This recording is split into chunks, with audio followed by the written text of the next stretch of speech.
السلام عليكم ورحمة الله وبركاته، ازيكم يا حبايبي عاملين ايه؟ يا رب تكونوا بخير وبصحة وسعادة كده ان شاء الله.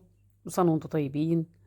النهارده ليلة النص من شعبان، ربنا يا رب يجعل لكم كل عسر يسر ويفرج كربنا احنا وأمة المسلمين أجمعين. دي كيكة بالفواكه المجففة. تعالوا نشوف الطريقة بتاعتها. احنا هنعملها بالبرتقال. انا دلوقتي عصرت برتقال ب3 بيضات وعليهم فانيليا، كوباية زيت، كوباية سكر، وكوباية البرتقال، ودي كده المواد السائلة. تمام كده. لو انت عايزاها مسكره عن كده ممكن تحطي سكر تاني، بس احنا بنحبها سكرها معتدل شويه يعني. اهو، وهنضرب في الخلاط. طبعا تفضلي تضربي فيها كده في الخلاط شويه لغايه ما تلاقي لونها بقى ابيض، غير يعني اللون كده والسكر داب والدنيا بقت تمام يعني.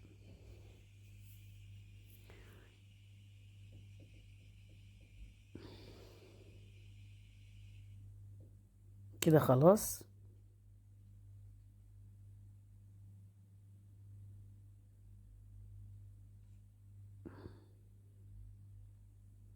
اهو بصوا كده تمام تمام. دي المواد الجافه.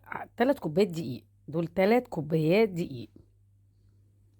ذرة الملح بتاعتنا اللي احنا نحطها عشان تعادل الطعم. وهنحط معلقه البيكنج باودر او كيس البيكنج باودر زي ما انت عايزه، اللي هو عندك بتحبيه. هنقلب بقى المواد الجافة مع بعض، وهننزل بالمواد السائلة على على الدقيق، وهنقلب في اتجاه واحد عشان الهواء يبقى تخرجي الهواء اللي من الكيكة، اللي بتخليها تعلى وتنفش وتبقى طرية وحلوة وهشة. كده تمام.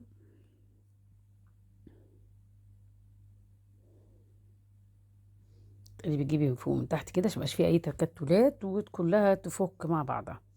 اهو كده تمام قوي وسمكها تمام. هما 3 كوبايات دقيق، مش اكتر من 3 كوبايات دقيق.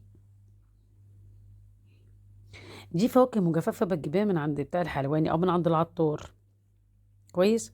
ما ينفعش تحطيها كده، لازم نحط عليها شويه دقيق، نقلبها في الدقيق كويس قوي عشان ما تهبطش لتحت. فاهمين؟ اهو. هنعملها كده. نعملها في الدقيق كويس قوي،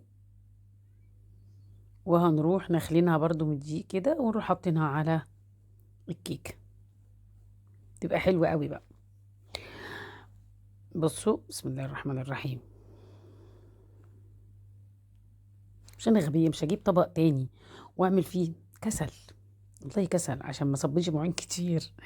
اه والله بعترف انا عشان ما صبيش مواعين كتير، فاعمل بايدي، اغسل ايدي اسهل. اهو تمام كده. نمسح بس الترابيزه كده. ايوه نمسح الرخامه كده عشان تبقى الدنيا نظيفه.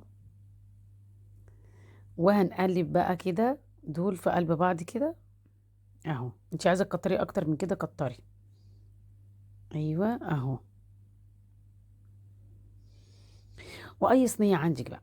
انا بقى الصينيه اللي عندي دي هي جايه لي والله، لسه مرات ابني جايباها لي هديه عيد الام، ومعاها كذا حاجه يعني، مش دي الواحده يعني، دي معاها كذا حاجه يعني. فقلت عشان كده قلت اجرب فيها ايه الكيك. اهي بصوا.